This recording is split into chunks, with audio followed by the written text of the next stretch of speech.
Hello, I am the Film Reject, and welcome back to Superman the Movie, Part 2. Today, we'll be talking about the facts and the history of Superman.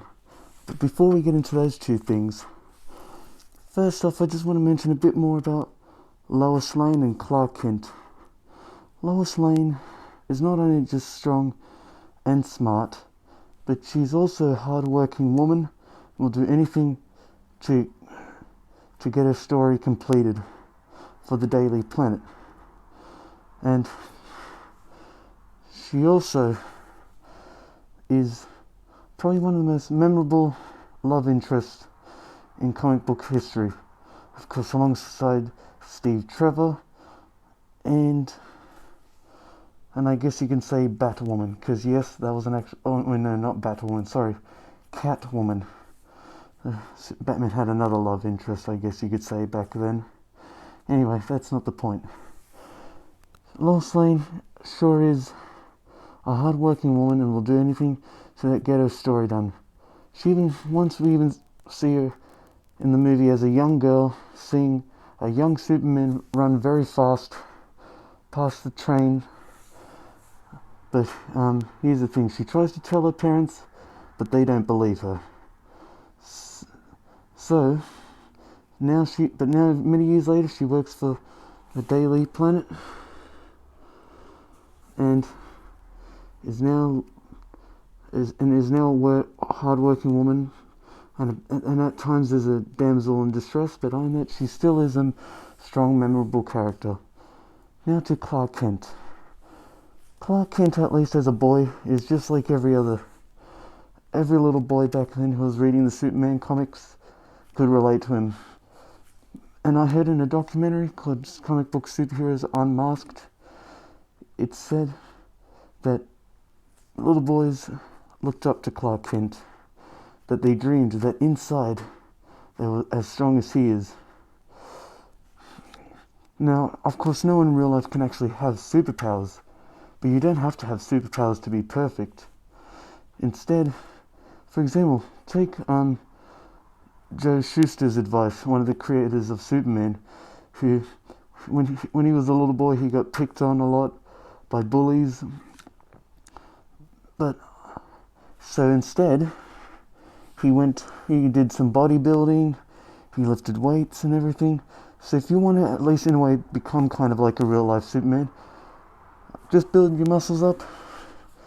And besides, speaking of getting healthy, in the original comics as well, Superman used to give advice to kids to eat healthy and stay strong, and all sorts of advice, which I thought was great. But on that, Clark Kent is just like every other regular young boy and young man, I guess you could say. He's a hard-working guy, and isn't truly perfect. Trust me, he isn't. There are times where he's not perfect at all, because of course he does have struggles and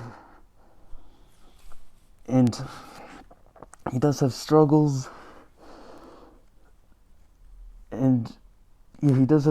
and he's a hard-working person, and he truly isn't perfect, but he has flaws, but he overcomes those flaws, and that's what makes him so relatable, and that's why we all love him today. That's all I have to say about him. Now we get on to facts. To obtain the multi-capture to the Convergity play, Superman, Christopher Reeve, underneath, went bodybuilding with David Prowse. So David Prowse was kind of his coach, because yes, if you don't know, David Prowse was one of the original actors who played Darth Vader in the original Star Wars trilogy. And Christopher Reeve did a bit of bodybuilding for the film. Hold on a minute. Bodybuilding regime surprised by David Prowse, the man who played Darth Vader, as you all know, in the original Star Wars trilogy. Marlon Brando was paid $3.7 million plus percentage of gross over 12 days of shooting. The payment also covered the sequel, which was shot at the same time as Brando did not. So I got most of these interesting facts off her website. I forgot what it was called, but if I remember, I'll tell you. And originally as well, the actor who played Lex Luthor, Gene Hackman, he did not want to shave his moustache for the film. So instead, which is actually kind of a funny story, listen to this.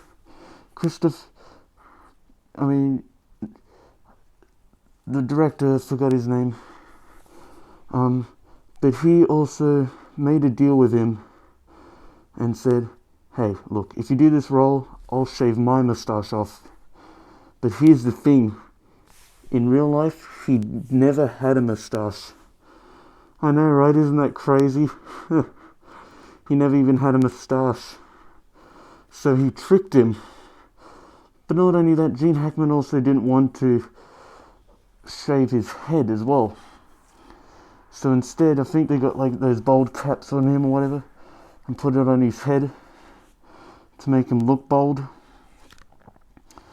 And yeah, that was just so funny, by the way, of that story that I learnt. Absolutely funny as hell. And now, that's all I have to say for the facts. Now we get to the history of Superman. Superman has appeared in all sorts of media throughout the years, like in a Justice League Robot Chicken special.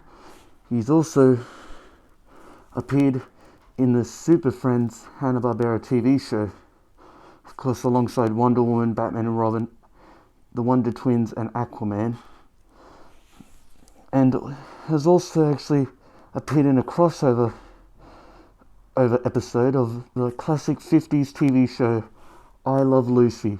I know, right? Strange.